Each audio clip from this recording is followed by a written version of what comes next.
அப்போ அந்த ஓசையின் வழியாக அவன் கற்றுக்கொள்ளும் போது அவனுக்கு பாடமுறைகளை ஈஸியாக கற்றுக்கொள்ள முடியும்.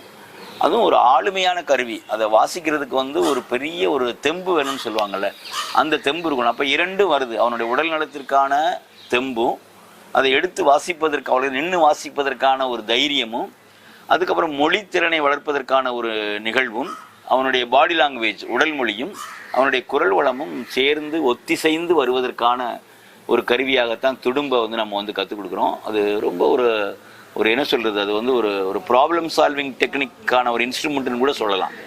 ரொம்ப ரொம்ப அசட்டிவாக, ரொம்ப சோம்பேறித்தனமாக, ரொம்ப கூச்சத்தோடு இருக்கிற ஒரு மாணவனுக்கு நம்ம துடும்பு கற்றுக் கொடுக்கும்போது அவனுடைய கண்ணும் காதும் அந்த எக்ஸ்ப்ரெசிவ் சொல்லுவாங்கள்ல, அது ரொம்ப பக்காவாக வந்துடும்.